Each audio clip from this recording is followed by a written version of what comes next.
Horsecast. Don't let go. You've got the music in you. One dance left. This world is gonna pull through. Don't give up. You've got a reason to live. Can't forget. You only get what you give.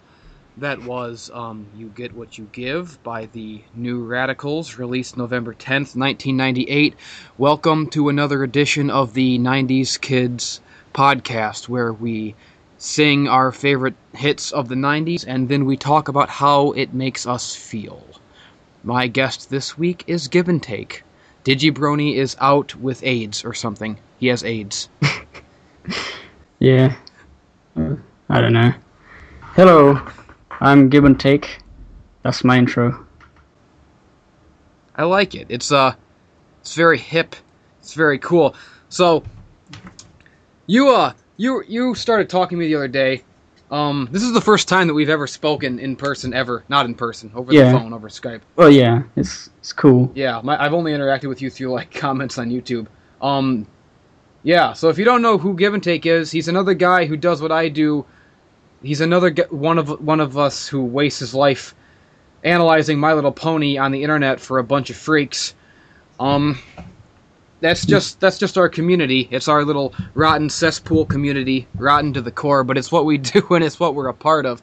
Yeah, you Skyped me yesterday. You're like, can I be on Horsecast? Or maybe I was like, hey, you should be on Horsecast. I don't remember. That was 1,000 years ago. Yeah. But then you were all. I think. Oh, go on. No, I think you asked me. I'm already cutting this guy off. This is... Well, here on the Horsecast, it's a clusterfuck and a disaster every time. That's part of my charm, baby. Everybody knows. But this guy, I was like, we should do a Horsecast together since Digi has AIDS and he's probably going to die this week or something. So he was like, okay. And then he said to me, we should, I known this guy since we was both little. I remember one time I went over to his house. It was about 30 of us wrestlers, and his mom came down the stairs in her bathrobe, and she started making sandwiches faster than submarine could, man. I feel like I already told that story somewhere about someone. But anyways, so we were supposed to do a Horsecast like 3 hours ago, and I was like, yeah, give me a second. I have to have breakfast and play Tasmania. It was like 3 in the afternoon at the time. So here's the story of that. So I had breakfast. I had some cakes, some pancakes, some flapjacks. But then I got a little distracted. I had to play Lion King. Well, I'm getting ahead of myself. You see, it started earlier today. I realized, I should do some Sega Let's Plays because I miss doing Let's Plays and I miss doing video game stuff. So I went over to my local mom and pop video shop and I said, hey, you got any AV jacks for the Sega? Because I need to plug that shit into the recording because I can't record. They didn't have it. So now I'm there at the shop, and there's only one other person at the register, and there's no one else in the store. So when you're in a situation like that, you can't leave until you fucking buy something. So I had to buy something. So I saw Tasmania there and Taz in Space. I remember I used to play these Tasmania games back when I was a kid. I should buy those again so I can relive that childhood joy. I buy those games, I take them home, I put in Tasmania. That's when I remember, oh yeah, this game fucking blows.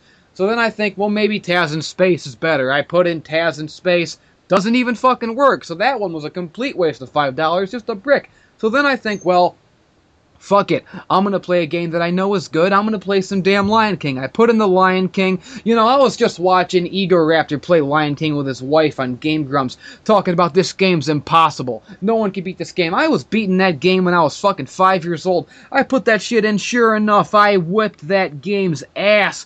I stomped the mud hole all over Pride Rock, all over Scar. I'm the best at that shit. I kicked its ass. Then I forgot about this. I ended up on the couch, and then I'm just sitting there staring at my computer, just watching my comments section disappoint me for like 3 hours, just not being able to move. And because lately I've just been releasing videos nonstop. Not good videos, just garbage. Because I released Pinky Apple Pie about a week ago. It was, amazing, of course. Everything I do is great. But then, after you spend all that time editing on something big, you just feel fucking drained and it gets hard to stay motivated. And I've written a bunch of reviews since then. I have them all filmed. I just haven't started the process of editing yet because it's a fucking nightmare. I gotta psych myself up. I need a couple days to recharge. So I'm just releasing a bunch of other random smaller stuff. Most of it's fucking garbage. Sue me. Who gives a shit? But people are... But, you know, you're just releasing all this crap just to fill the void in between your big videos that actually make a difference and are actually good, right? And you're releasing all this crap of videos of me just fucking playing with my dick, watching other videos, some video of me rambling about a Brony documentary. It's all crap. And then just, like, sitting there just glossy-eyed, just in a trance as you see the comments rolling in of all your lovely fans just disappointing you with their stupid bullshit. And their incoherent, slobbering mess of comments. Oh God, I hate everybody in the world. This. Oh man. This feels like I'm calling a phone sort of sex line, except it's not sex. It's just Jesse on the line. I just get to hear you rambling for hours. Oh, you know, I get that. I get that a lot. Way back before I had the My Little Pony channel, back when I did Drowning in Footwear. I thought it might... when I first realized that it might be cool to give up my Skype information to have people be able to, you know, find me or whatever, just so that I could be available. Then people started calling me at random hours. I get all these fans riding my fucking nuts. These leeches. You know, that really is how I picture my fans, just as leeches. I mean, I'm not going to sit here and bullshit you and say that I'm playing a character or that I'm not really this much of an asshole. No, I am. I hate everybody. I hate my fans. I mean, people, they'll just fucking call you just like expecting you. Like they think you owe them your friendship just any hours of the day when you're working on stuff. And I have so many outtakes of when I'll be recording something and someone will just, this fucking Skype ringtone will go off. Like, Jesus Christ. At least fucking introduce yourself and be like, hey, can I call you so that I can tell you no, instead of just fucking doing it.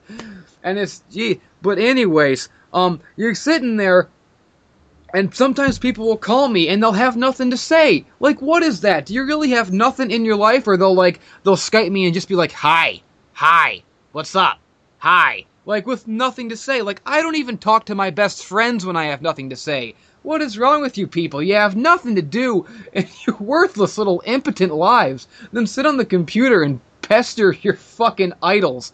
Like, I know I'm your fucking hero, but fuck you, is what I'm saying. But these people, I remember this one guy, he calls me, and like an idiot, like a complete dildo, I make the mistake of answering. And I go, what do you want, pal? He's just fucking, hi, hi, here boy, get him, freak. I'm just like, what do you want, you fucking slig? And he's saying all this shit, and he's just like, what's your favorite pony? And I'm like, I don't know, one of them. And he's like, well, that's incorrect. Rarity's the best pony. And I'm like, I don't fucking give a shit. It's a kid's cartoon. I don't watch that shit. This fucking guy. And finally, he's just bothering me. He's just being just a big old faggo. And he's just giving me all this bullshit. And finally, I go off on him.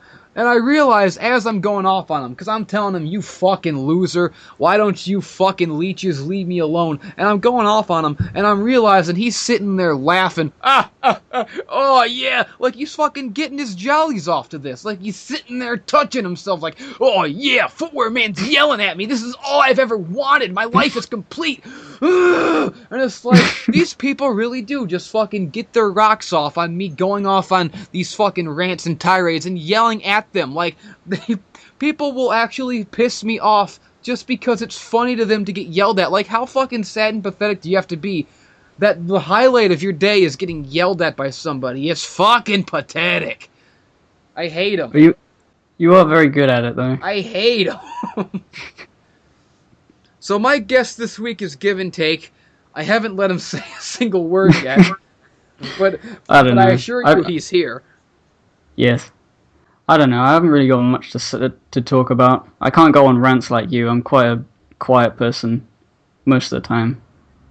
I guess we could talk about your video you just released, the one where you react to everybody. Oh yeah, that fucking piece of shit. Yeah. Yeah. Yeah, even I release garbage sometimes. Even a genius like me, between the real stuff, I just release whatever just to fill the void sometimes. And I admit that I'm totally guilty of that. Some people think it's a virtue of, like, not releasing content just to be releasing content. And I totally agree with that. And I go through phases where it's like, okay, I'm not releasing anything until this good video is fucking done. Like, before Pinky Apple Pie was released, I took like 2 weeks, and I swore to myself I wouldn't release a goddamn thing. Because I was frustrated at myself for taking so long.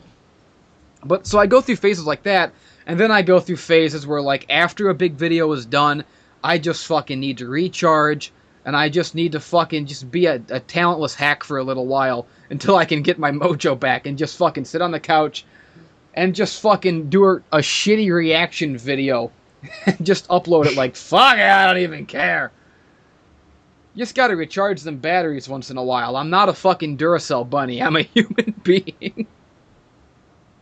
Yeah, I've sort of slipped out of doing the reviews like on the Sunday, just finishing them, because recently the collab I did with Digi got me like 2,000 subscribers, and I'm like, I don't even need Equestria Daily. They do the post where they get like analysis occasionally at the beginning of the week, and they post it up, and if you miss that, putting your video out, then you can't get on there. But now that I've got all these new subscribers, I've just sort of become lazy. I haven't even finished writing the review. Usually I'm finished by the end of Saturday. And yeah, it's definitely like once you get to a certain point, it's like the ball starts to roll downhill, and it becomes a lot easier to pick up new followers because people are sharing your stuff for you. Yeah. In the beginning, when you have to go on forums and share your own shit everywhere under the sun, that fucking sucks. I don't do that shit anymore because fuck it. But yeah, because you got to do that shit like on time to be on Equestria Daily, because that's like the big thing that all the views come from. But I've noticed the Equestria Daily fan base, pretty fucking autistic. I don't really need them. I'm happy just picking up whatever sensible, rational human beings that I'm able to pick up just on my own. And plus, if you're rushing a video out to meet some deadline to get posted on a website, it's not going to be that good. If you take your time with it, I don't even care if my videos at this point are like 5 weeks after the episode was released. It doesn't matter to me being timely anymore, because quite frankly, I know that my reviews are going to be better than everyone else's anyway, so I don't need to be timely. When you're the king, you make your own rules. yeah. Not that I'm putting myself above you, my friend, because, believe it or not, Give and Take is actually one of the few Brony channels that I actually do watch regularly and get a kick out of. So you actually like my analysis videos? Yeah, you're funny. Because at first, I didn't know when you subscribed to me, but when I made the faggot compilation of yours, and I thought, that's going to be the thing that gets me to be his friend. Yeah, and thank you for doing that, because that was so cool. I just had this idea, and I told Digi. I told him not to tell you. I was like, oh, I really want to do this. I was thinking either all the instances of autism or autist, or faggot, and he said faggot would be funnier. And you do say faggot quite a lot more. But I had to go through all of your stuff, and I had to, and dredge that's crazy. up. You even you creeped on my Facebook a little bit because the thumbnail for the video was something that one of my friends drew a long time ago. I know. It felt kind of weird when I was on there. That shows dedication. I mean, yeah, you even I became a stalker for that video. Even like my old crappy videos that no one knows about. It seems like. Yeah, that was fun. I was basically listening to your voice for like 3 days straight, just going through all the things, and then there was the worst podcast in the world that I had to find. And, oh yeah, those are scattered all over the nets. Yeah. From the old glory days of the Footwear King before he became the Horseshoe God. It's just a gradual increase in autism. Yeah. So that was fun. I was making that not just because I wanted to become your friend, because I did, but because after Digi sort of made you sort of, he gave you the, I don't know, what did he sort of tell you to make the Horseshoes channel, or were you thinking of doing it anyway? No, that was my idea, pretty much, because... Pretty much. When I was doing Drowning in Footwear, I never expected the brony thing to be something that I did like a million videos for. You know, I started off wanting to be like a video game review channel, like Spoonie or The Nerd or something. And I did a bunch of game reviews, and then when I first got into the brony thing, you know, I went through that flag-waving phase where you're like, holy shit, I'm a brony and it's awesome. Little did I know the fucking tragedy that it would become of my life. But when you're first getting into it, it seems all new and exciting and colorful. So I released this song called Pony O, and it was this big, really corny fucking rap song about just being a fucking brony. I mean, don't get me wrong.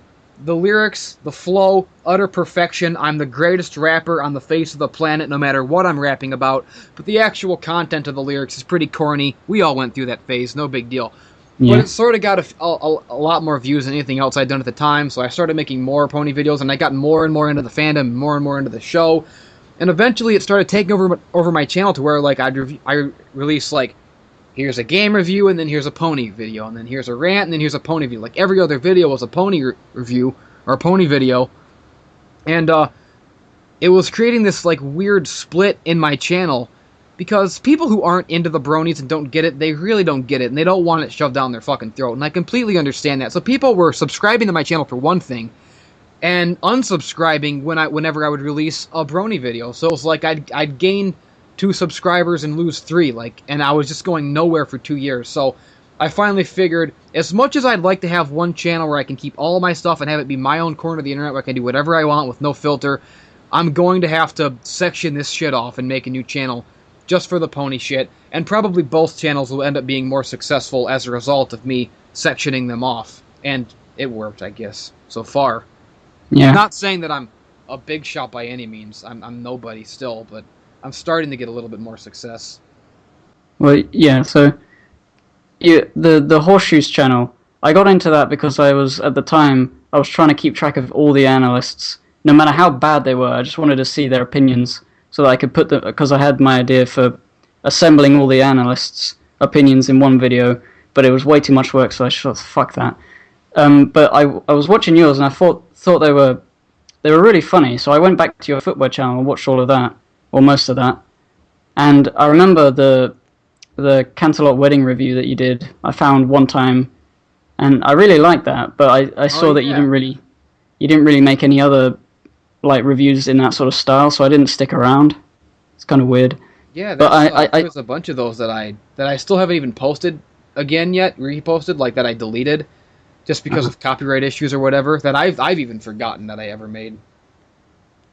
Yeah, and what was I saying? I saw all those things, and I thought you were really funny, and I kind of wanted to be a friend of yours.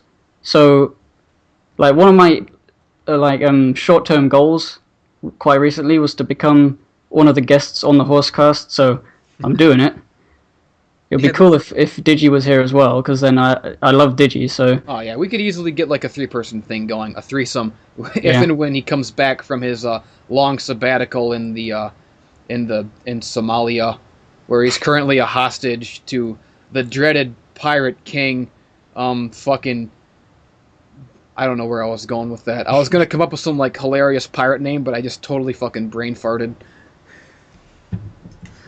But, yeah, there's not a very big, screening process to get on the Horsecast. I mean, usually it's just me and Digi, because he's my friend, and we usually just do him spur of the moment, like, hey, let's fucking do a call or whatever.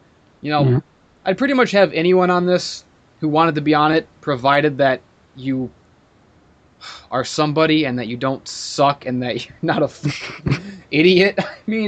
I mean, I try to seem like I'm not an asshole, but I really am. It's just a sad fact. Well, you just say it like it is. I mean, you know, I wouldn't want to do a collab with somebody who's an idiot, but I wouldn't say it to them. I wouldn't tell them they're a stupid idiot. I'd just sort of say, no thanks. Yeah, it's like, I mean, people a lot of the times think that I'm playing a character or something, or they can't tell, and it's like, yeah, there are certain things I play up. I don't really drink that much. I'm not a fucking alcoholic, you know, but most of it is pretty much 100% me, and people say, he can't really be this much of a dick, and I'm not. I don't think I'm a dick at all. I just think that if you're a fucking idiotic retard, and you don't fucking show me any kind of respect, then why should I treat you like a human? You know?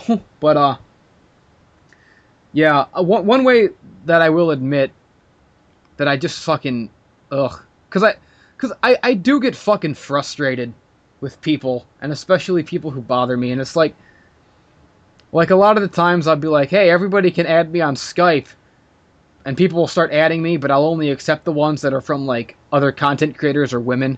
It's like, because it's like if you're just like some guy, like that's great and all, but I have enough fucking guy friends, and I'm too busy to make friends. So yeah, I'm a terrible person, and I don't care. I only add women and famous people. Uh, Yeah, people expect it from me now. That's the great thing. I can say this shit. I can say anything I want, and people just know. it's good you built up the persona, so you can do whatever you want. Sorry? Huh? What'd you say? I don't remember what the fuck I was saying. I'm just talking. I was talking over you. Oh. Feels like I was gonna say something else about Lion King, but I can't remember. Lion King's awesome. It looks awesome. I was watching the Game Grumps wife cast, whatever Yeah, it was. it pissed me off because I love Game Grumps, but he's sitting there. This game's impossible. No one can beat this. I dare anyone. I'm like, you motherfucker. This game's great. So I put that shit in last night. I've conquered it twice in the last 2 days. Like it ain't no thing. I'm gonna get myself some AV jacks and I'm gonna record that shit and I'm gonna send it to him. Then he'll see. Then he'll see that I'm cool. You should do that. I'm cool. You really should. With commentary on top. Oh yeah, of course. That's why like a lot of the times, if my videos are taking a long time, it's not because I'm not working on them. It's because I have like 5 fucking YouTube channels, and I never like doing the same thing over and over again. Like, it just fucking drives me crazy. And like, no fucking way in hell am I gonna be doing My Little Pony stuff for the rest of my fucking career. Or maybe I will. Maybe I just won't be able to stop, which is probably more likely. We've got 5 more years apparently of this. Yeah. Don't know how many people are going to keep going. Well, you know, I'm not one to give up on anything. So I'll most likely go down with this ship like Dido. And welcome back to the 90s Kid podcast. This one is called White Flag by Dido. I will go down with this ship. I will turn my... Okay, that joke has run its course already. I don't really consider myself a 90s kid. Even I was born in 93, so I was like 7 by the year 2000. Making me feel like an old guy. Everyone I talk to is like 10 years younger than me. I'm 24. So, also I'm not good at math. So I'm 20. Yeah. 20, 24, 10 years younger than me. Fucking... Yeah, can't really remember the 90s at all. Yeah, I'm a total 90s kid fag, and I'm totally unapologetic about it. Like, there's like this backlash against like 90s nostalgia because it just won't die. But it shouldn't die. Because the 90s were legitimately great. Fucking Hey Arnold, bitch. I remember a lot of the stuff that was on in the 90s. It was just, I was a bit too young to sort of remember all of it. I remember Hey Arnold. I remember a lot of things, but people need to remind me of them. I can't just, quote things from back then. Yeah, I think the world needs to be reminded of Hey Arnold every once in a while. You can't let anyone forget. You can't let these things forget. Every once in a while, I don't fucking... Yeah. So you posted a video earlier this week. It was like a thank you for subscribing to me video, and you played guitar, and you're totally awesome at guitar, by the way. That's kick-ass. Thanks. So, you're a musician. You're totally into music and stuff. You obviously haven't posted a lot yet, and we have that in common. As much as people know me now for my reviews, or like, everybody loves my humor and my videos and my reviews, if there's one thing that I'm the most passionate about that I create, it's my music, and I haven't posted a lot of it, and I haven't even made a lot of it lately because I've been so focused on the My Little Pony reviews, but it's something that I'd really love to get back into and start doing more of, because, I don't know, it's the one thing that's like legitimately fulfilling, even if nobody's heard it, you know? Yeah, it feels good. I've got loads of songs that I haven't finished, but because I've always had that, that mindset of it needs lyrics, it needs me to sing on it, and it needs a drum beat, and I need to actually play the drums, because I don't like, looping things. Yeah. I like playing the whole thing, in a line, and it's just sort of, I gotta realize that I have a guitar, I'm good at it, I may as well just play acoustic things and see if people like them, and it doesn't matter if I can't think of any good lyrics, because there's still, people will listen to it. It's just I've got to make a lot so that I'll get better. Yeah, I definitely one of the things that I want to do at some point is start up a music channel on YouTube. Even though starting up any channel on YouTube is a fucking lost cause from the get-go, because YouTube fucking sucks. But, I have all these different ideas for things to do, and it's just so much shit that I think I would estimate that about 1% of everything that I write and everything that I create actually gets out for people to see. I never stop. I write pretty much 24/7, and it's just, my computer is just a fucking endless, like the fucking room at the end of Raiders of the Lost Ark, with all the boxes just filled with just shit that I've written that's just never gonna see the light of day. Reviews and songs and raps and fucking stories and fucking novels. I've written novels that'll never see the light of day, because just fucking, where do you have time in one lifetime? I've got lots of stuff like that too. I used to write, the fighting fantasy, the choose your own adventure books? Yeah. Yeah, I got into those when I was 11, and I started writing them, but they were ridiculous and stupid. Awesome. I got a few of those somewhere in my house. I printed them off and did the little thing with the... Oh god, why can't I remember the name of the thing with the... It's not a hole punch, it's a stapler. I stapled them together, and I gave them to my brother, and he read them, and I remember doing that. And I also actually wrote a manga, and it was the worst fucking thing ever. It was basically Naruto plus Dragon Ball Z, and all the characters looked really stupid. But and it had things from Princess Mononoke in it, because I was watching that, and it was so cool at the time. But I'm looking back on it, and it's cool that I did it, but it's so bad. But it's a nice bad. It's sort of I've come a long way, sort of looking back. Sounds totally awesome to me. Yeah. I used to I don't know, I have a bunch of old books that I used to put together when I was in kindergarten, not in fucking grade school or whatever, where I just do little flip books of animations and shit. I don't know where I'm going with that. But the great thing about being a kid is you get to go to fucking elementary school, and you go to recess, and you play on the swings, and you play on the tire monster. They build that big thing. They have the little thing. They were raising money to build the playground, and they build a tire monster. And then you and your friends, you go on the tire monster, and you say, "This is our tire monster. Ain't nobody can fucking come on this tire monster." And then you're walking by that playground, fucking 14 years later. You're an old-ass man, you see the playground, they took down the tire monster, all the shitty kids after you have destroyed it, and then you're back, you're in 4th grade, and fucking, you get suspended for mooning Faith Rium. You didn't even moon her. My pants were falling down. It wasn't my fault. I didn't have a belt. I was a little kid. I got a day of in-school suspension. I cried. It wasn't fair. And that's how they start. They show you right away that the fucking world is an unfair hellhole where people can arbitrarily get you in trouble and fuck your shit for no goddamn reason just because they're offended or you hurt my feelings or whatever the fuck. They gotta drill that shit into your head at an early age so you know never to step out of line. This fucking planet we live on, Jesus Christ. My point is, they shouldn't have taken down the tire monster.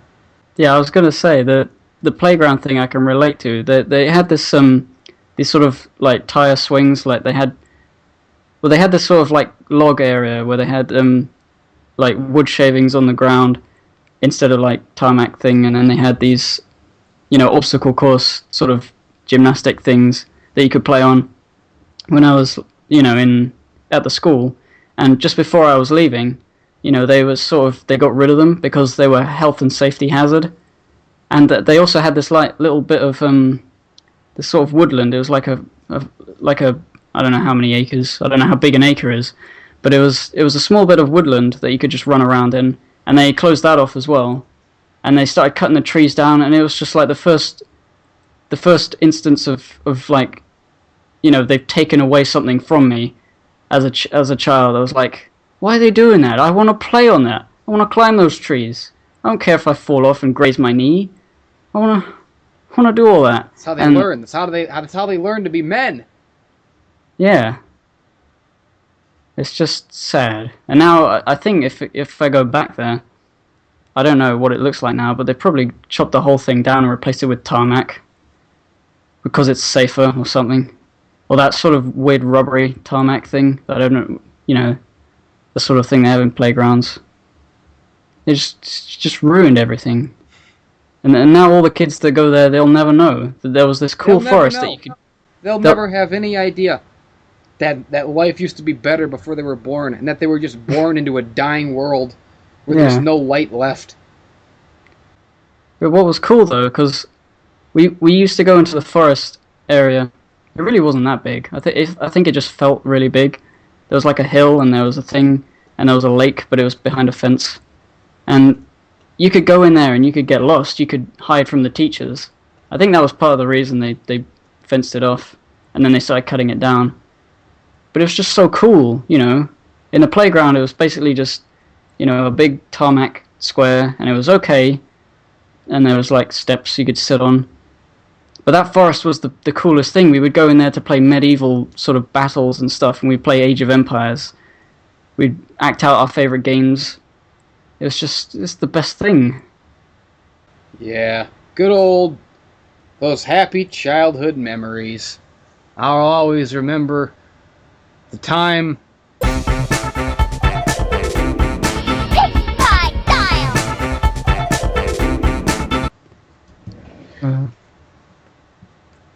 What else is there to talk about?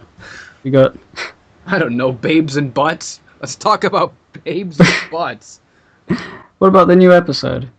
Oh, yeah, I guess. I wanted to talk about babes and butts, but I guess... Well, we could talk about babes and butts. I guess if you wanted to talk about My Little Pony. Well, there were quite a few babe butts in the newest episode. Yeah, there was. There was like Fluttershy shaking her ass. That was roll awesome. Up in the camera. That was hilarious. I'm thinking of putting that in my review somewhere. Now, did you like the new episode? Because a lot of people are crying foul on it. Yeah, I think they're fucking stupid. I think it was good. It wasn't the best, but the things they're crying foul on is not. Yeah, they're not problems. They're I absolutely see where people are coming from, and I totally agree that it's lazy on behalf of the writers to disregard certain aspects of continuity while paying heed to other aspects of it. Because Fluttershy has sang in front of everyone before. Yeah, but that was what I was going to talk about in my review. Is somebody said this word to me. It's kind of interesting. Non-diegetic or something. Basically, it's like there's sounds in animation or film or whatever, and they are sounds that the other characters can hear, like voices, and they're talking. And then there's, I don't know which one's which, diegetic or non-diegetic, but the other one is when it's a sound that the other characters can't hear, like narration. And so my theory is that every time there's a musical number where they just burst into song and everybody knows how to, it's all choreographed and stuff, that part is, the other characters don't see it like that. They see it as just like dialogue, but we see it as a musical. Yeah, and then I don't know, like that's one way of looking at it, but I feel like it's sort of like it adds a layer there that isn't really there. I mean, yeah, I guess you can disregard it, but because you can I choose not to. Because people can be like, well, they're not really singing. That's just like an artistic interpretation of what they're feeling. But it's like, what the fuck are you on about? It's a cartoon. It's right there in front of me. I'm watching it happen. They're fucking singing. Like, what do you want to make up some headcanon where it's like not really happening?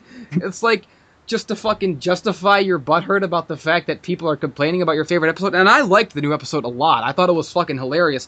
It's just like it's just a minor fucking nitpick. It doesn't really bother me at all. I'm just pointing it out. And people are acting like I'm crying foul on the whole episode, like it's a big deal. And they're like, it's... Well, I think that, when they sing the big musical numbers, it's not really real. It's not really happening. It's like, it's a fucking cartoon! None of it's real! None of it's really happening! I know, You that was can't, one of the you things can't that was pick, you weird. can't pick and choose your own fucking reality of the show. You either suspend your disbelief and you accept the show, or you fucking, or I don't know what I'm fucking talking about right now, but there's a point in But, it somewhere. I mean, I I know mean, I I'm, know what you mean, and I was sort of on the same boat. It's like, well, Fluttershy sang before, and then the non-diegetic is like, well, apparently it's legit. It's a thing. Some guy wrote about it, and it's in the dictionary. I can't argue with the dictionary. yeah, and it's like, I mean, Who like, cares? It's just Fluttershy's us. It's great. yeah, it's just Fluttershy's ass, and that the song in the episode is like the best song I've ever heard in my life. But there was something, cause like I made that video, the fucking Philly Vanilli in In a a nutshell nutshell, right? thing. Yeah. And it's like I'm pointing out that this is a continuity error or whatever, or that Amy Keating Rogers whatever disregarded continuity for the sake of the plot, which is totally fine, and I get it. I'm not complaining about it per se, but I'm just pointing it out. And people are like acting like I'm being so mean about the episode, and, like trying to defend it, like I'm making some grand statement about like fuck this episode. But like the stuff they're saying is that like, the way I see it is that when they break into a musical number, it's like the rules are different from how they usually are when you're just singing in front of people, and it's like they're taking the words that I said in my Pinky Apple Pie review as if they don't even realize that I'm the same guy who made that, and like they don't know, they think that I don't realize that they're just fucking parroting what I said. Like they think that they're like being clever, or, like pulling something out of their ass by like blasting me with something, not realizing I'm the fucking guy who said it in the first place. And Yeah.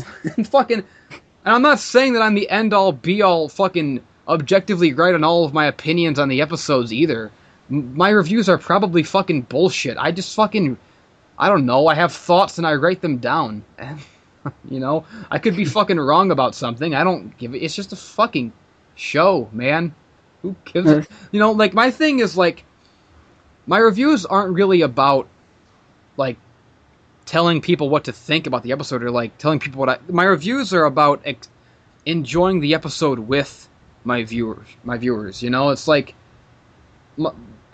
I guess if I had like a thesis statement behind my reviews, it's that the show's not perfect, and that's okay. Yeah. You know? And because it's going to get worse, and no one can stop that. I mean, we've got 5 more years ahead of us now. At the end of the day, I mean, no matter what happens, at the end of the day, the show's always going to be owned by Hasbro. It's always going to come back to the almighty dollar, you know, and they're always going to fuck shit up. We're going to get our yearly reminders that Hasbro owns it, and the writers are just going to have to do their best with what they're giving. Stuff like Equestria Girls, stuff like Alicorn Twilight. You know, it's just going to keep happening. You can blame Hasbro, you can blame all corporations if you want. You can go right to the source and point your fingers at the Jews if you want. I don't care. It all comes back to someone. But the point is, you just can't do anything about it. But no matter how much they fuck up the show, and they will, in the next 5 years, I guarantee you, we're going to see more and more Equestria Girls spinoffs. We're going to see more and more romance in the show. We're going to see more and more. All of the main 6 are going to become alicorns. I guarantee you. I guarantee it. And that's okay. It's okay. You just fucking, because you can't do anything about it. I mean, no matter what horrible fucking mandates they drop on the show from corporate, no matter how much they fucking rape Lauren's vision as she spins in her grave, and that's sad, but no matter how much they do it, the fact is at the end of the day, the writers of the individual episodes are going to do their best to make a show that's funny and enjoyable for all ages, and that's what the show is all about, and that's really what it's going to be all about forever, and also money. It's about fun for all ages, and it's also about money. But you just got to take both of those things, you know? You got to take the good with the bad. It's like, you know, you can't... You can lead a horse to water, but you can't... I don't think that works. You can't fuck a horse until she winks, is what it is. Yeah. You know, fuck everybody. I guess the point is just not to take it as seriously as people are. The moral of the story is that everybody's dumb, except for me. That's what it all comes down to in the end. That's what it all is. That's the moral of all my videos. It's just a fucking guy posturing and just being a douche. And that's really what all of the YouTube analysts do. It's just that I'm the best. It's just that I'm better at it than most of them. I feel he was more self-aware than most of them. Well, yeah. Yeah, you got to have self-awareness. I mean, like, because I mean, the whole thing about the My Little Pony analysts subculture, because there's so many people who do it now. Before you go on, I actually tried to count the amount of a brony analyst. I went on like a crazy, like, clicking all over YouTube, trying to find things, finding links to other people's channels. I found over 100 of them. Ah, Jesus Christ. And then I went back the next day and I found 20 more. It was just ridiculous. Yeah, there's so many. But I mean, I think most of them are not very good. They're just like one video and the audio's terrible. Yeah, and I think they're most not of them really trying. I think most of them lack that self-awareness that you sort of. The self-awareness is what separates those who are in on the joke from those who are the joke. And I'm not going to name names, but there are a few popular brony channels, semi-popular ones, that are the joke to me. And I won't call anybody out. I think I know who you mean, but yeah. I'm a bad person. Everyone's a bad person. It's true. I'm a bad person. But, yeah, I like... Well, I won't say that I like most of what I see, because that'd be a big fat lie, but I like some of what I... You know, not that my validation is important by any means. I'm just another asshole. But, even the channels that I don't like or don't watch a lot, you know, more power to them. I'm not gonna say poo on anyone for making something, because I pretty much I'm pretty much open about the fact that I respect artists and content creators more than I respect anybody else. I think that artists are better than normal people, and that's a really snobby thing to say, but it's true. I think anyone who does something with their fucking life is pretty much better than someone who doesn't. I mean, the average person who fucking sits on their couch in their underwear eating Cheerios all day and smoking pot, you know, fuck you. If, you know, I respect athletes and artists and thinkers and musicians and visionaries, you know. Not that my validation is important, but I feel like that's what people should respect, and not enough people do. I feel like our culture celebrates mediocrity by patting everyone on the back all the time. Yeah. They celebrate stupidity, at least in your country. Oh, yeah. You want to talk about my country. I forgot that you don't live in my country. Sometimes, like, you know, it really is ingrained in us Americans that we like, you think it's a stereotype that we do this, but we really do forget that other places in the world exist, because, like, sometimes, like, someone will, like, let's look at they're in Canada or they're in, like, New Zealand or something. I'm like, oh, that's right, other countries exist that have technology and computers, and the rest of the world isn't just living in huts. I forgot. And, like, and it sucks that, like, I forget that, but, you know, you really do. Americans are bad people, all of us. And this country is circling the drain, and in 100 years it most likely won't even be here, because we're in the last days of the Roman Empire over here in the United States. We're drowning in our own decadence and filth. I totally. Is that the name of your new channel? Huh? Is that the name of your new channel? Drowning in our own filth? It might as well be. But yeah, I hate my country, and I hate my countrymen, and I hate everything about where I live, and I wish I could live somewhere else, but I can't because it's my home. So it's just, you know, it just goes back to dealing the hand that you're using the hand you're dealt. Fucking a horse with the hand you're dealt. Yeah. Something. Yeah. Horse. What? Wait. Oh, fucking. The channels. What I was saying is that I don't remember what I was saying. It was going to be something really profound, I assure you. It was going to be something so fucking profound and enlightening and nice, and people would have heard it, and they would have said, man, I really misjudged that Jesse Wood character. He's actually a pretty good fella. Now that puts it all into perspective, but I totally forgot what I was going to say, so now fuck it. I think you were talking about artists and people creating. Oh yeah, I was going to say that, you know, people have to have a self-awareness about themselves, and they have to be able to see their own work objectively, or else they'll never be able to improve. Because I get people all the time, these guys with small channels who are just starting out, or their channels aren't that good, and they sort of know it, but they don't want to admit to themselves that they know it, so they want to, like, get somebody else's validation. So people will come to me on Skype and they'll be like, hey, can you watch my channel and give me some pointers, or give me some constructive criticism? And the answer is no. The answer is always no, fuck you. And it's not to be deliberately mean, it's because, one, I don't have time to watch all these fucking bad videos and give people pointers that they don't want to hear anyways, because they'll just get their feelings hurt. You know, if you want me to be really real and truthfully truthful and honestly honest about it, then I'm going to tell people that their video fucking sucks, and I don't want to do that. It's not my place to tell you that your videos fucking sucks. You should be able to look at your work objectively and improve yourself. If you can't do that, then you're never going to go anywhere as a creative person ever. You know, when I edit my videos, I watch them. I watch them with a Word document open, and I take notes of every single thing that's fucked up or sucks, and then I fix it. And then I watch it again, and I do the same thing multiple times. And usually when I post them, I'm still not happy with my videos. Everyone else says this is great, and I'm sitting there thinking this video sucks, I did this wrong, I did that wrong. I can only see the negatives in my own work, and you need that. You have to be able... You have to see the worst of your work, or else you'll never improve.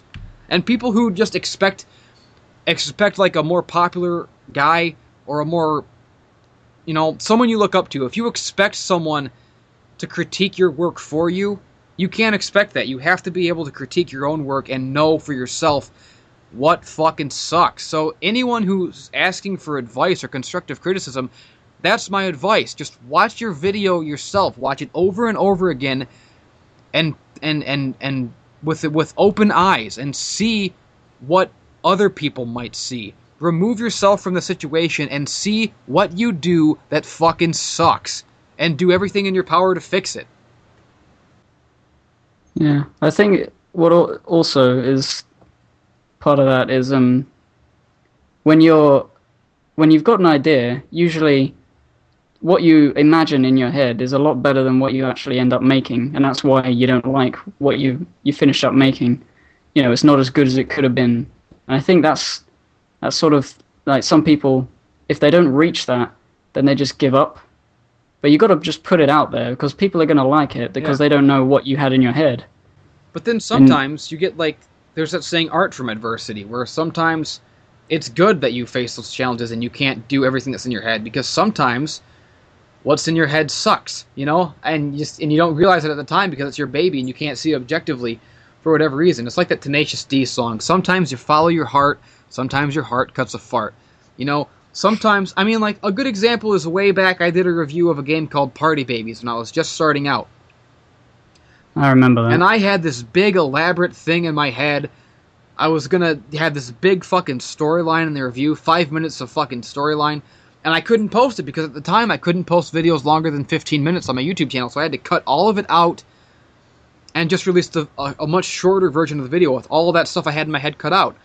But looking back on it later, what I realized is that the video was so much better with that stuff cut out, because all it would have done was just make it drag ass and slow it down.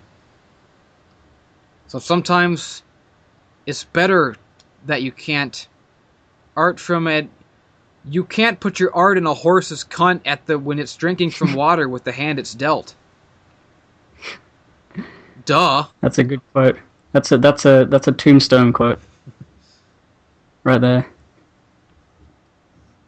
I want my tombstone to say that he died like he lived, and then like ... stupidly. Yeah. That's my legacy.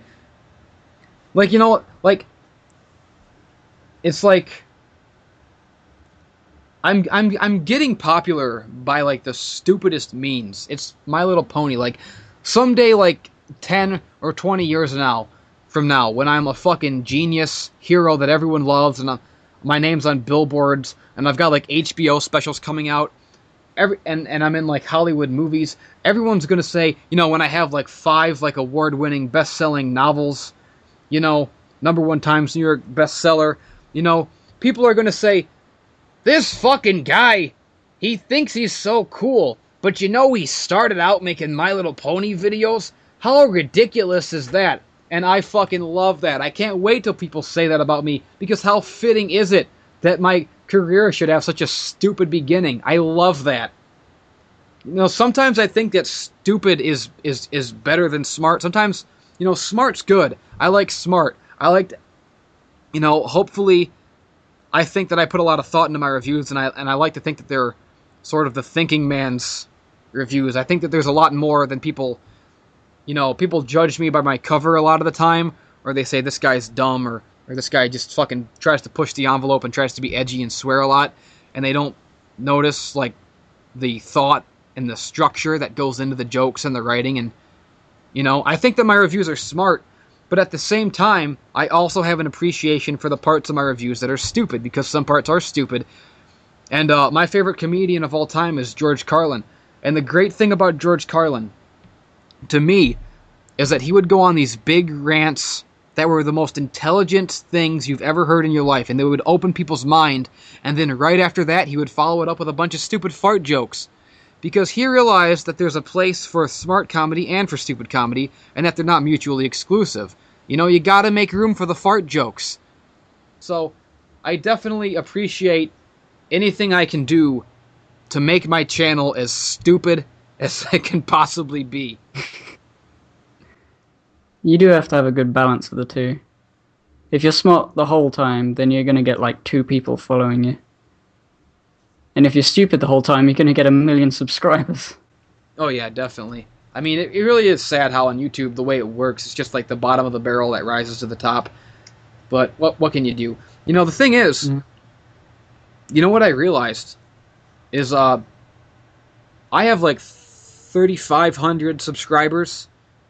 Digi has, 80,000 now? Yeah, something ridiculous. I realized that my 3,500 subscribers have pledged on Patreon more than his 80,000. And the reason I think that is because it really is not the number that matters. What matters is that you're connecting to the people that are watching. Because if you look at a guy like, I don't know, fucking PewDiePie or something. I mean, I know everybody makes fun of PewDiePie. It's kind of like, yeah, really breaking new ground here. Make fun of PewDiePie.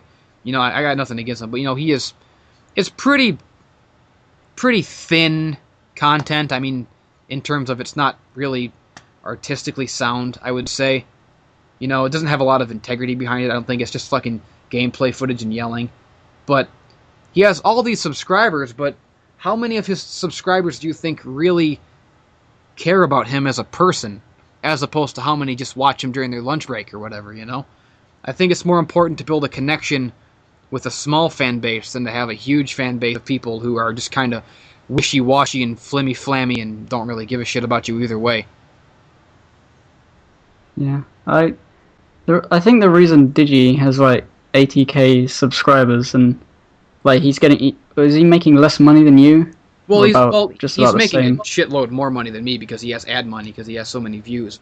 Well, yeah. But now on Patreon, my pledges have surpassed his, which is pretty cool. See, I think the reason that is because like Digi's like he was one of the first really big ones. Yeah. Really big analysis people, and then people, I think they subscribed to him because, they liked his stuff. And as he did, like, episode reviews of Season 3 or something, they sort of went to him as, the guy. He's, like, the guy to get the opinion of. And if he agrees with their opinion, then it's good. It's definitely, like, it was definitely, like, one of those lightning in a bottle things with him. Or, like, I don't think he was the first guy to review My Little Pony. But he had a style that was consistent, I guess, and professional seeming. And everyone copied him. I don't know. I'm not knocking him. I mean, I love him. It's just it seems like most of his subscribers don't really understand much about him at all. Yeah. They just go to him for the episode reviews, and they're like, does he agree with me or not? I gotta know. Yeah, exactly. And he gets a lot of flack. A lot of people view him as like an egomaniac or something because of like his attitude of the stuff he says, which is interesting to me because I'm so much more of an egomaniac than him, but I never get called out on it. I guess because people know that I make fun of myself a lot, so it's okay, I guess. But a lot of people call him like an egomaniac and stuff, but he's a nice guy. I mean, no, I don't get. Yeah. I mean, because most people, they don't really fucking know him personally. They're just going off what they've heard and what they've extrapolated from the few bits of his content that he's seen. And certainly watching enough of someone's content will give you an idea of who they are as a person, especially if there's someone like me who doesn't really play a character, but you don't really get the full appreciation for who somebody is as a person. You can't really, say those kind of personal opinions on someone's personality who's a public figure, because they're not going to fucking show you everything. I don't know, he's nice to me. Anyone who's nice to me is okay in my books. Anyone who's not can fucking take a long walk off a short pier. That's my... I just think that anyone who doesn't like my channel, or who doesn't like me or my content, is wrong, period. And they're not human beings. That's pretty much how I see it. Do you say that stuff like half as a joke? Like you just say it because it's funny to be in a sort of like full of yourself? I don't know. Like, because I tried sort of thinking that sort of same way as well, like saying I'm the best, whatever, fuck you. But I couldn't really get into it. It's not that I think I'm better than everyone else. It's just that I know who I am better than anyone else, obviously, because I'm me, and I know where I've been, and I know what I can do. And it's not. I don't consider it ego. I consider it confidence, and I think it's important for everyone to have. I think that no matter what you do, if you can't honestly say to yourself that you're the best, if you don't think you're the best, then you shouldn't be doing it. You should be doing something else. Because why do anything if you don't want to be the best at it? I guess. I do want to be very good. But if I'm the best, I'll have to deal with like all those millions of people, or thousands of people, that are going to judge me like they judge Digi. And I'm like, I don't really actually care that much. Is... the thought of becoming famous is something that fucking turns my stomach, I mean, as much as I long to be respected, and successful, the thought of, everybody talking about me all the time and formulating their half-cocked little idiotic opinions about me when they don't know what the fuck they're talking about, it turns my fucking stomach, and I don't like it, and I don't look forward to it, and I certainly don't, But what can you do? You can't be fucking Banksy and do everything in secret. Unless you're like, I mean, he's lucky to have gotten that gig. That's a good gimmick. The nobody knows who you are thing, that's a damn good gimmick. Wish I had thought of it, But unfortunately, when you're a creative person and you want to make a living off your work, success is going to go hand in hand with people knowing who you are. And fucking... Ugh. I mean, it's no wonder fucking Kurt blew his goddamn brains out. I'm nobody. I've got 3,500 subscribers. No, I'm nobody, and it's still fucking already... I'm getting a little goddamn sick of it. So I can only imagine. Fuck it.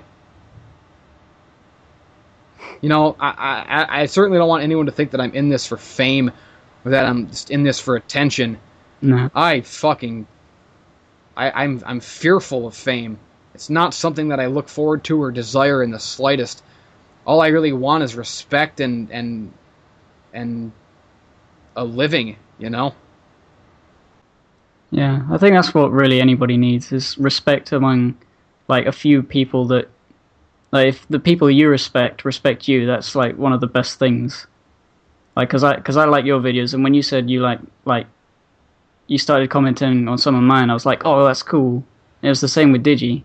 It's like he started commenting on my videos. He posted, like, one or two of them when he was still on Equestria Daily. He posted... what was it? I think it was the first one I did. But, and that was like... you know, that felt so much better than getting loads of subscribers. Although I appreciate the subscribers, it's the sort of recognition from people that you admire that's really feels a lot more important. Yeah, and yeah, and it's definitely nice to have fans, and it's like, I don't know, like, I do see, like, whenever I see someone's like, I don't like drowning in horseshoes, I get a feeling in my brain like, what the fuck is wrong with this guy? What do you gotta be fucking smoking to not like me, you stupid asshole?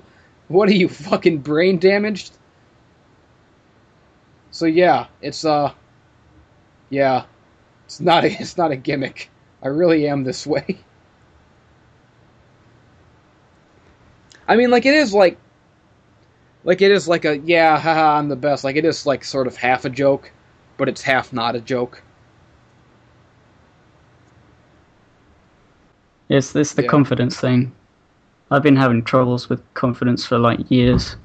I still don't really feel confident. I'm more confident now because I'm able to, you know, speak to people without feeling like I'm so much worse than them, like lower than Yeah. them. I mean, everybody has like 'Cause, confidence issues sometimes. I mean, I have them when I release a video and I think it fucking sucks and everyone's telling me it's great, but I know in my fucking heart that there was so much that I did wrong that no one else is picking up on. You know, it's that same thing. Like, well, yeah, I guess people might pick up on things. That's what I always imagine. Like people pick up on things, they just don't want to tell me because it makes them look like an asshole. They just want to be nice, or they just don't want to say anything. So they don't dislike it either. They're just sort of like, you could have done that better, but I'm not going to tell him. And then anytime you can I say never that know. you're your own harshest critic is a sign that you're a real artist or that you're doing the right thing. Because that's the right attitude to have, is to be your harshest critic. Because, you know, usually your fans are going to tell you that everything you do is great. And the people who aren't your fans are just going to say that everything you do is sucks because they're fat, jelly, disaffected little freaks, you know, with who fucking don't know shit about fuck. So there's not really a middle ground. There's really no such thing. That goes back to what I was saying. You can't expect constructive criticism from anyone else. You have to be able to give it to yourself. But yeah. Anyways, you were talking about self-confidence. And I definitely think that one of the most important things in the world for anyone is to know what you've been through. You gotta know what you've been through, and you gotta know what you deserve. You know, you gotta know. You just gotta be aware of your own worth and aware of what you deserve. And if you don't feel that you have any worth, then find a way to have worth. Do something awesome. Work out or write a fucking poem or something, you know? You just gotta fucking... You can't expect anyone else to give a shit about you if you don't give a shit about yourself. Yeah, like I was saying, that it was more like a past thing. I've sort of gotten over like most of it. I still have a bit of like, you know, with the video uploading and people not liking it and being apprehensive. Apprehensive is like, that's fine, but I know that my videos are at least decent and some of them might be great. And there are points in some of my videos where I'm actually going back and I actually really enjoy them. I sort of gained that confidence when I was watching one of my videos, and I realized that if this was another person, I would have subscribed. And I was like, yeah, that was a good feeling. I feel like I'm cool now. And I didn't need someone else to tell me. Yeah, that is a good feeling. I mean, what I know is that anytime that like I'm editing a video, if the video makes me laugh while I'm editing it, then I know that I've done something good. Because obviously I wrote the jokes, I know they're coming, so I'm not gonna laugh at everything I wrote. But if I can make myself laugh somehow, then I'm like, ooh, this is gonna be, people are going to enjoy this, and I'm going to feel proud of myself, and I won't have to drink myself into a coma tonight. Yeah, I like that when you know that the joke that you wrote down is kind of funny, but when you see it edited and it's like, you know, the timing's actually pretty fucking spot on, and you're like, oh, that's fucking cool. I like it. it just gets you going for the rest of the editing. It makes the boring parts of the editing better because now you've done that one joke and it's like it works. Yeah. It really works. And I like your videos. Your videos are kick ass. I mean, like, it's weird how few there are who do these My Little Pony fucking whatevers with humor, or like who inject like humor into their reviews. And I guess I don't know why it is, because I mean, a lot of them try, but you know, they kind of cheesy jokes most of the time. They don't make me laugh. They make me realize that they're trying to make a joke, and it just sort of doesn't really work because they know that jokes they know that jokes work. Yeah, or maybe so they try to put some jokes in. Or a lot of times I feel like people are like afraid to go as far as they need to go. Like they don't want to hurt anyone's feelings. Like they want to be squeaky clean. Like, because like when I put fucking a Mando pedo joke in a review and have him creeping up on Apple Bloom, you know, right then and there, I pretty much instantly know it's not getting posted on Equestria Daily. It's not going to get those views, but I don't fucking give a shit. That's the joke that I want, and I'm putting that joke in there, so fuck it. You know, anyone who doesn't like it can suck a big old greasy black chode. Yeah. Although it's not always offensive humor that works. Yeah. Because I swear in my videos, but yeah, I don't know. That's the thing that I hate the most, and people say that like he's just being offensive, or he's just like swearing to be funny, or that I'm like relying on like offensive humor. That is so fucking false. I put so much writing into my jokes. You know, I swear I swear because that's how I fucking talk. And if I offend someone, it's not because I'm trying to be offensive. It's because you are a pussy. You know? I don't fucking go into anything with the mindset of like, oh yeah, I'm gonna be edgy and I'm gonna hurt people's feelings. That's fucking kindergarten shit. That's fucking middle school bullshit. You know? So that's the one complaint that really gets under my skin, is when people imply that I'm just fucking some edgy shock jock. Because I'm not. I'm a goddamn genius, and I'm the best there is at what I do, even when what I do isn't very cool, as is the case in the My Little Pony analysis community. Even if what you do is retarded, be the best at it. Kids, it's my moral for you. For all you... Be the most retarded. Yeah, if you're going to be retarded, be the most retarded. If you're going to lead a horse to water, be the most retarded. You can bring a horse to water, but you can't make it drink your cum. You can stick a hose in water, but you can't suck a golf ball through it. Well, now we're trying to be offensive. Well, we're trying to be... That wasn't offensive, it was just stupid. No, what I said with the cum thing. Oh. I don't know. There's nothing offensive about drinking cum. People do it every day. You know, if you can't, I don't know. If you can't handle reality, of... if you can't handle the reality that some people on Earth drink cum, then what are you even doing on Earth? Get out.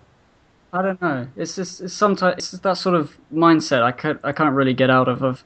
I kind of want to be popular, and in order to be, you know, I can't, you know, do sex jokes all the time. Mostly because I don't do sex jokes a lot in real life, even though I enjoy them. I'd put them in, but yeah, there's a sex joke. Ah! I get that. I get it. Although it implies I have two penises, but whatever. You know, I don't know. I've been drilled into my mind to be politically correct for so many years. It's kind of hard to just be able to swear freely on the internet. I mean, saying fuck, that's fine. Saying cunt, that's fine. Talking about drinking cum is a bit, you know, it goes a little further than I'm comfortable with, but I'm not uncomfortable with it. It's just weird to say. I feel fine saying it on here, because I know there's the sort of people watching this don't mind that. But you know, I don't want to be PC, but it's just that sort of thing. It's in my... I don't know. It's just in my brain. You can try to be PC and not hurt anyone's feelings, but the fact is, people are idiots. Like, I mean, the fact is, 100%, like, not even like 99% of people are idiots. No, 100% of people are just complete, blithering, fucking moron mutants.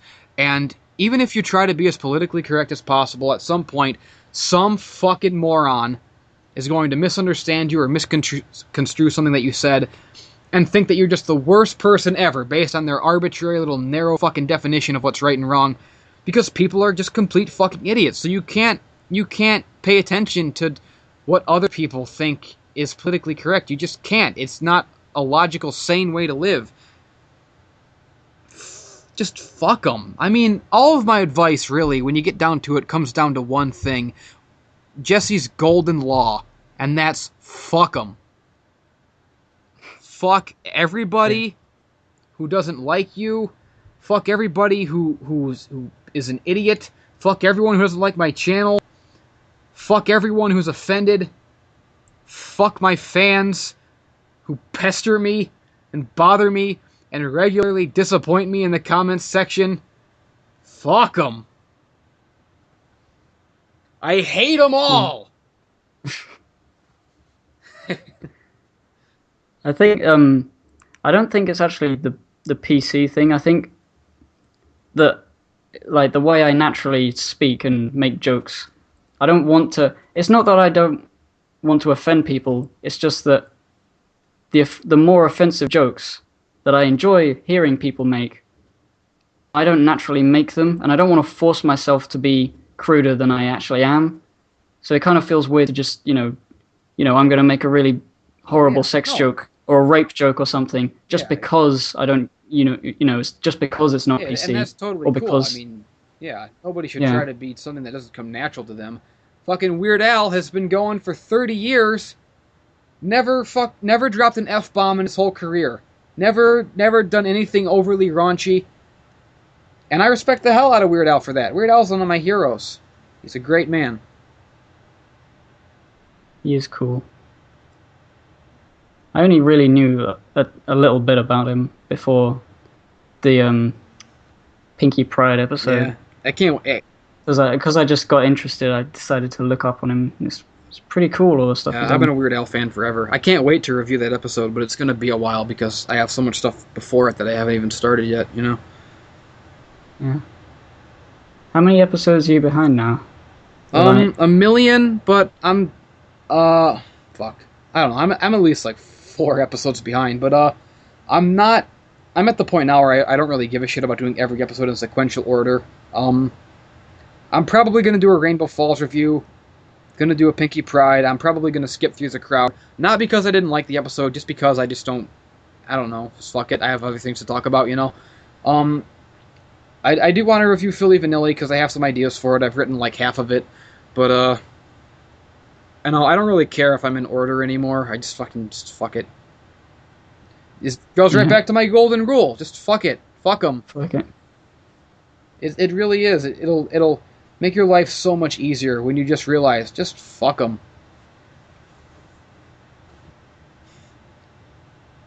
Indeed. Yeah, I've been like slightly worried about this latest episode, just a little bit, because usually I'm writing the script and I've finished the script by Saturday, and I've started recording most of it. Sometimes I finish recording on the Saturday, and on the Sunday I edit the video and release it. And now I haven't done nearly like anything. I've done like the beginning of the review, and I'm reading it, and it's like I'm making no sense. I'm talking about all this diegetic bullshit, and it's I'm slightly worried that it's going to be I'm going to make it like really late, because in the morning I got to go to uni, I got to work, and it's the start of a big project with people working on teams, and I got to do a speech, and I'm just like, I can't do both, and I do want to do well at uni. I don't want to flunk it because it's expensive. And, I don't think I'm going to be able to keep up with the pony reviews. But then, at the same time, I'm sort of thinking, it doesn't really matter that much. One of the only reasons I'm worried about not making the pony videos enough is that I wouldn't be getting any Patreon money. And I like money, you know, money's cool. I want some of that income, but I need to be making videos, and if I'm taking a long time on them, that's just another thing hanging over my head, and I've got quite a few things hanging over my head at the moment that I've got to remember that I've got to finish, and every second I'm not finishing them or doing something else or starting something else new, it's sort of, I don't know, it's annoying because... Yeah, and the hard part is making that choice to forgo what's getting you the money if you want to do something else that you really believe in, and take the time to, because Patreon's cool. I haven't made a whole lot from it yet because, you know, it hasn't really been a month yet, so I only got the one thing from it for January or whatever. I don't know what the fuck I'm talking about. The thing that I think is that when you're cool, and that's it. When you're cool, you're cool. So you see, you don't have to put too much effort on. You don't have to really care about, oh, I gotta get this episode review out in time, because fucking everybody's gonna have an episode review out on time. You're just one of the crowd. But if you take the time, and if you do it your way, and if you have a video that's unique, well, then that makes all the difference, and that makes way more of a difference than releasing it on time. Sure, you release it on time, you might get posted somewhere, you might get more views, but if you take your time with it and do your own thing and take care of business the way only you can, then you'll have a video that you feel proud of. And that's what it's all about, brother. Yeah. Because when you're cool, you're cool. That's rule number 2. Rule number 1 is still fuck 'em. And rule number 3 is the horse in the water and the horse fuck hose up my nose. I'll be up your nose with a rubber hose. That's rule number 4. Yep. 10 Commandments. Wait, that was both 3 and 4. Yes, it is. 3 and 4 are both. It's the 10 Commandments of me. Yes. Yes. What were we talking about in the Skype chat? I don't know. I don't know what we've even been talking about in this whole Horsecast. It's just been me rambling like an asshole, and you being the good cop, basically. This is quite the philosophical conversation we've had. I mean, usually when me and Digi talk, we just fucking talk about Dark Souls for 3 hours, inevitably, on like every Horsecast that we do. But, Yeah. it's just like I say in rule number 5. Don't let go. You've got the music in you. One dance left. This world is gonna pull through. Don't give up. You've got a reason to live. Can't forget. You only get what you give.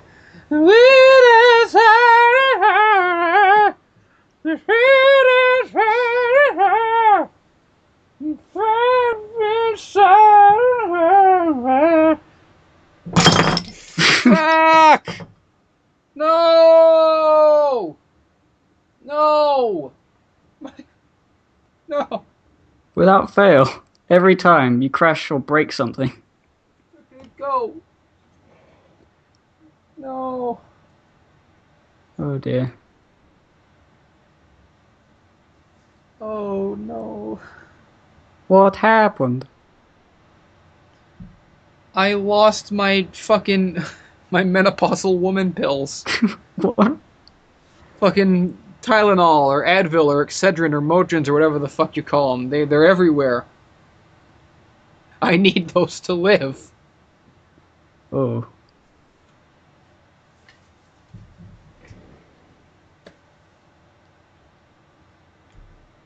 When the night is harder.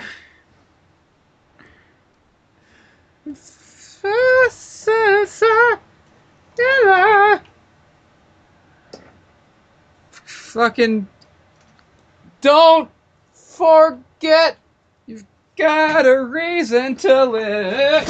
Ah! Oh. Oh. great. It's great. I'm making garbage angels! Speaking of garbage, what about that garbage fort we were talking about? Or maybe you should keep that a secret. Yes, spoilers. No. We were talking earlier about me building a garbage fort. Yeah. Oh, God! Oh, God, no! Oh, it smells. What the fuck is happening here? So, this whole garbage thing, this garbage pile, has this joke run its course yet? Can I clean it up now? Can I get rid of the garbage? I don't know. I thought you said you were gonna... Yeah, I mean, the question is not can I, the question is will I. Because even if... Because it's pretty big, and I just don't... It's a lot to clean up at this How many point. bottles of piss are there now? You said there was another one. There's 2 now. 2, okay. Luckily, they're sealed tight, or things would be much worse. Doesn't it smell? Not when they're sealed tight. No, I mean like maybe the I'm garbage in general. Just No, not really. I mean, there's not like anything rotting. It's just like paper and Jimmy John's wrappers and beer bottles and wine bottles and cans and fucking You should totally make the cardboard garbage fort. boxes. You should. Might be a bitch to set up, but be worth it. This is what happens, people, when you go down this rabbit hole of My Little Pony. It's gonna happen to all of us. I mean, I'm fat and I stink and I literally live in garbage. And it's not a gimmick. It's not a character. I live the gimmick. I eat, sleep, and breathe this shit. I'm like the fucking nature boy. Ric Flair.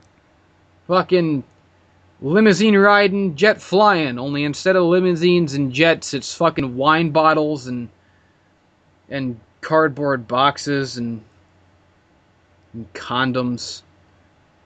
That's the kind of life that I live, people. And that's why I can get away with all this egomaniacal shit that I spew, is because at the end of the day, I live the gimmick. You know that I'm sincere. You know that we're all on this ride together. Or something. It's okay to be better than everyone else. No one will begrudge you for being better than them as long as they know that your life is a disaster. And luckily, Yeah. everyone knows that mine is. It's great! It's great. You know what we could talk about? The brave little toaster. Oh, I thought you were going to say poops and butts. Poops and... We could talk about that at the same time.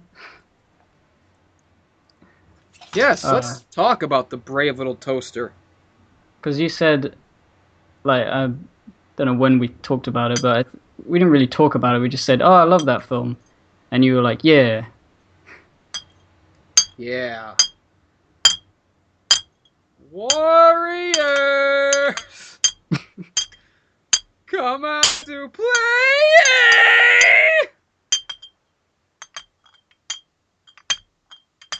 I'm doing the thing with the bottles on the fingers. Brave little toaster.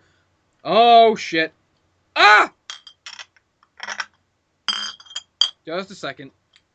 I'm fucking Edward Bottle Hands right now. I can't get my fingers out of them.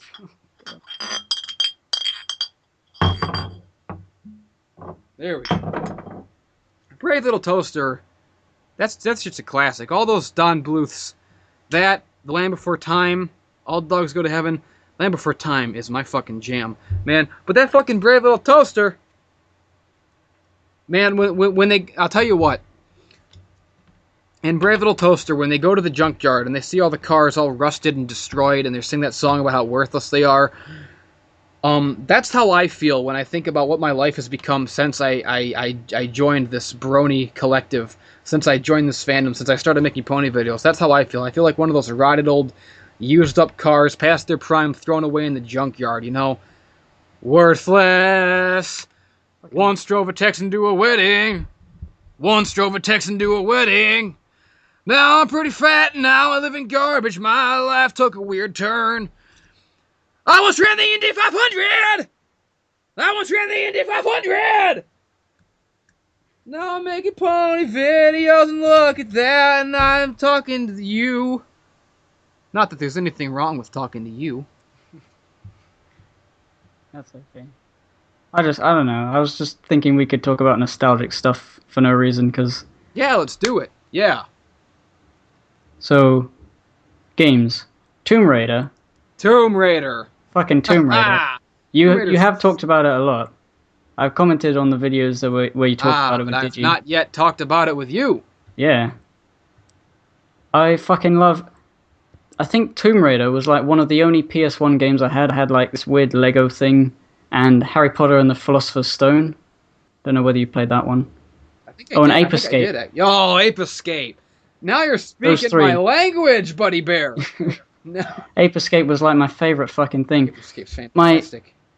Ape Escape was like my older cousins.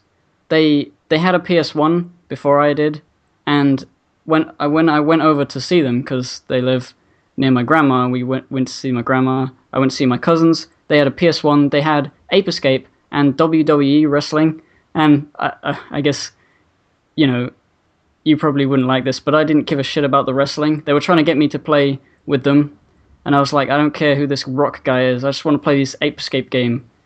And I was just sitting there catching apes, and it was just the greatest thing I've ever seen. Oh yeah, Ape Escape is fucking one of the best games ever, in my vaunted opinion. It's just it's great. I don't even know like how else to fucking. It's fucking great. I was always thinking if I were to do like Let's Plays or anything, I would play all those old games that I really liked, like Ape Escape and Tomb Raider. Yeah, absolutely. You know what my idea is? I had this is my crazy idea that I had the other day for like when I'm really famous and like when I have enough subscribers that I can like just start like my own fucking Game Grumps channel and just ride it out on Easy Street, releasing Let's Plays every day for millions of dollars. Yeah. I was thinking of would it be cool to fucking play all my old favorite games, and I thought, you know, I have fucking so many friends who are also internet personalities or whatever, and how cool would it be to start a channel called, like, just fucking Footwear and Friends, where I go around and I just play games with all my fucking friends, and we just stay with them for a week and do a bunch of Let's Plays and then post them all. That'd be cool fucking... Yeah. It would be. That'd be a cool little gimmick to have there. It would. It would be a bit of a travel for me, but who cares? I'd probably do it if I had the money. I'd probably come all the way to America to play games with you. Yeah, that's the thing. It'd be the fucking travel. I'd have to be very rich before I could do something like that. I'd have to be a very wealthy man. Very wealthy guy. So, I'm still watching The Lion King in the background. I've pretty much had it on like for a week in the background, and I just keep watching like the demo stages playing. But yeah. Okay. Favorite game of all time. What's your favorite game of all time? Oh, I have lots of games. I have lots of favorite nostalgic games of all time. I think though, like I can't think of like my favorite game ever. I always think of all the games that I could think of at a particular moment, which one of those is my favorite? Which one do I want to play right now? At the moment, it's Harry Potter and the Philosopher's Stone on the PlayStation 1. Awesome. Because if you've ever played that game, you know, it's got this amazing atmosphere. Like, there's hardly ever any music, and when there is, it's really loud, but it only plays for like a few seconds. But most of it is like this sort of booming, that's like how Tomb Raider echoing through the halls. And you walk around, and it's a platformer, and Harry doesn't say anything really, and you shoot spells, and it's a simple game, but it just feels, because at the time I was playing it, it felt like I was literally in Hogwarts after seeing the movie. It was just like, I don't know. If you've ever played that game, you know what I mean. It's really atmospheric and dark and spooky, but at the same time, really adventurous feeling. So yeah, right now, of all the games I could think of, Harry Potter and the Philosopher's Stone for PS1. That's mine. What's yours? Oh man, Final Fantasy VII, easily. Fucking that game's so fucking good. I mean, I don't even want to talk about it. It's so good because I know I'll just go on this fucking tangent. I'll be sitting here for 5 hours because every time someone gets me to talking about Final Fantasy VII, they gotta strap themselves in for the fucking ride, man. Because I'll take them on a fucking 5-hour journey of listening to my ass rant and rave and talk about all the good shit about that game, which is all of that game because it's perfect. It's the best game ever made. So I don't even want to get into that shit. It's my favorite game. If you don't like it, that's cool, but you're fucking wrong. But I don't even want to get into that shit. But I'll tell you what just the other night, I was listening to the Stone Cold Steve Austin podcast. That's my favorite podcast. People want to know, you do a podcast. What do you listen to any podcasts? I listen to the Stone Cold Steve Austin podcast. He's one of the greatest wrestlers of all time, and he's a funny motherfucker. And he just talks about wrestling, and he has other wrestlers. They talk about. It's just a fun time. I like to listen to that podcast when I'm unwinding, so I got that shit down. And I'm thinking, well, if I'm going to sit here on my lazy ass on the couch and not do anything, then I might as well be playing a game while I'm listening to this. So I think, well, what game doesn't really have a lot of sound? Because obviously I can't hear the sound if I'm listening to a podcast. That'll ruin it. So I need a game with not a lot of sound. So I think, well, obviously Tomb Raider. But I've fucking beaten Tomb Raider 1,000,000 fucking thousand times, right? But then I remember one of the great shames of my life, but in this instance, one of the great good things about the opportunity that I have now, because I realized that I've never beaten Tomb Raider the second. I've never beaten Tomb Raider 2. Used to play it all the time. I own every Tomb Raider game. I've beaten most of them, but Tomb Raider 2, 3, and 4, for whatever reason, I never beat. Maybe because I was a kid, maybe I got stuck on some part, maybe I just got distracted with other things at the time. I never beat that shit, so I think, well, golly, this is my chance. I can put those fucking games in, and I can finally beat Tomb Raider 2, 3, and 4. So I put in Tomb Raider 2, and I'm listening to that podcast. I'm having a gay old time. And the moral of the story is that I had a gay old time. Sometimes you gotta make time to have a gay old time. You gotta make time to have time. That's rule number 6. It's a good rule.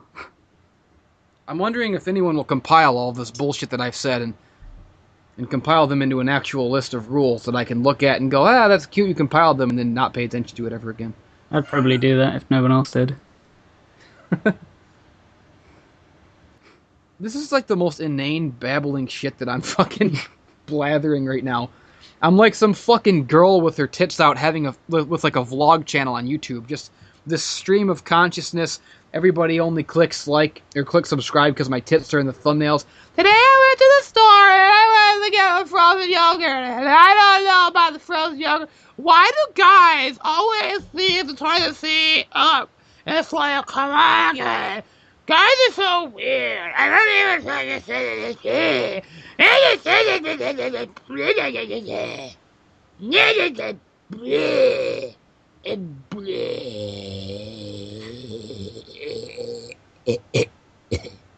I suck cock.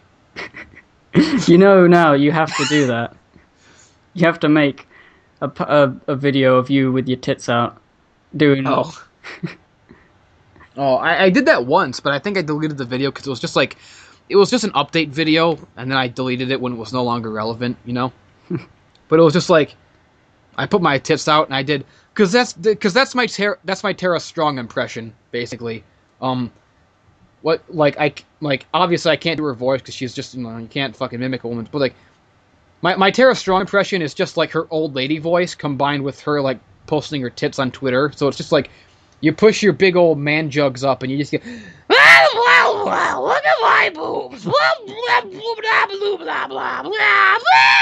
Mojo Jojo. And that's it. That's Tara Strong. Amazing. She's great. I have a crush on her. She is. I hope I get to meet her someday before she turns like 70 and dies. Because she's like 40 now. And once you're 40, you know, the next thing you know, you're 70. And then you're dead. Isn't she going to... Well, I assume she's going to lots of cons. I hope so. I hope I get to meet her. Or at least, like, you know... I'd totally be a fucking Spurglord spaz if I did. You know, because I've been in love with her for like since I was like fucking 12. So I'm sure it'd just be spaghetti everywhere, but it'd be cool. Are you going to any cons? Have you thought of going into cons? Because I know that Digi wants me to hang out with him at BronyCon and go there and be on his panel, which is totally cool. I'll totally do that. Yeah. It'd be super cool if you came to. It would be, but fucking plane ticket there and back is... Oh, that's right. You live not in America. You see, I forgot It's again. one of those things, like, all the cool people go to BronyCon. I could go to Buck, or whatever it's called. The one in Manchester, I think. But yeah. nobody's cool is going there. I'll Yeah, just be... just the Kmart BronyCon is what that is. Yeah. I've never actually been to BronyCon because I hate bronies. But now I have a reason to be there because I'm their king, I guess. I mean, I could spend, loads of money to go to BronyCon to meet you and Digi and hang out, and it'll be fucking amazing. But then when I come back, I'll probably be kicked out of the house for not paying rent, and I'll have to starve to death. So, Oh God. Doesn't seem like the best idea, but I'll probably do it anyway. I would like to go to BronyCon. Maybe next year, but I'd probably have to pester my parents. And I don't know whether they'd like that. I mean, they don't mind me being a brony, but I don't think they'd want to pay for a plane ticket. Is that really an issue at all? Like is that like a thing? Well, for some people, their parents don't... Well, are you talking about the parents not accepting the broniness? Some people... Oh, God. That's so fucking pathetic. That's like, oh, God. Today I came out to my parents as a brony. Like, get the fuck out of here. Are you that retarded that you came out as a brony and you wonder why people pick on you if that's the case? I mean, when you're that fucking flag-waving about it, and that fucking... Bronies blow my fucking mind. So much idiocy in this fandom. Like, just fucking... Why can't you just like something? Why do you want to treat it like some kind of fucking identity, you know? You know, it's no wonder that you get a bad rap when some of these freaks are out. I came out as a brony. Oh my God. I'd fucking disown my son if he pulled that shit. Yeah. And I'm part of the fandom. I understand it. I'd still disown my son if he... Dad, I'm a brony, and I want you to accept me for who I am, and from now on, I'm going to wear rainbow suspenders, and I'm going to wear the shirts, and I'm going to sing Winter Wrap Up, while I'm waiting for the school bus.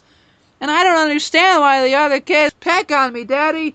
I'd pull a fucking Jackie Chan's Dad in Drunken Master 2. I have no son! Away with you! That's what I'd say. Yeah, I didn't come out like that. It's just, my mum walked in, she was watching ponies, and she said, "Oh, what's that?" I said, "Oh, it's My Little Pony. It's like a new rendition, and it's pretty good." And she said, "Oh, okay." And that was it. So yeah, exactly. I mean, oh God, these people. They coming out of the closet for bronydom is just, it's like treating it like something really important. It's just...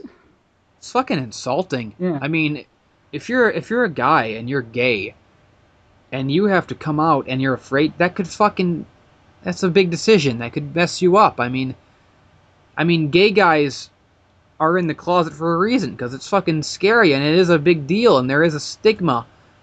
And to fucking relate bronyism to that is the most fucking disrespectful fucking thing. You fucking autists out there make me sick to my fucking stomach, and that's no joke. I'm being sincerely sincere here and really real. Fuck 'em. Rule number 7. Fuck 'em, and rule number 8 is fuck these autists. Okay, it's rules number 7 and number 1 are the same. So that's another duplicate, but it... Rule number 9, who gives a fuck? One more. Oh god. Rule number 10.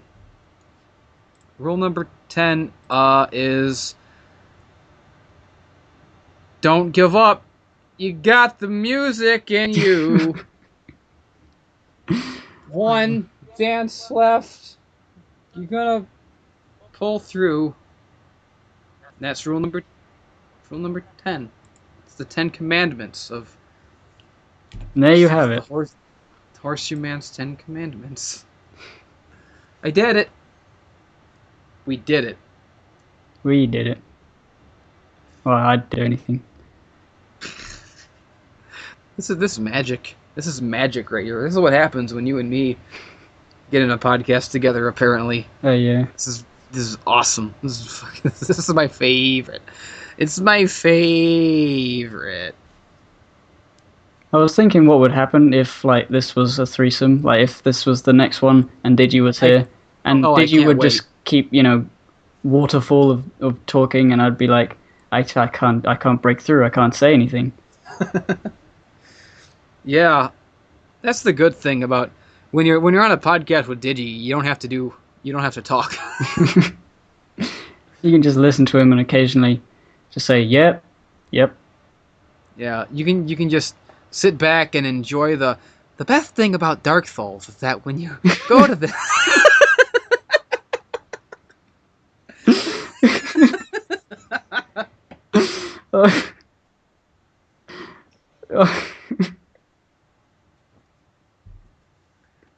Hoo-ah. That's wonderful.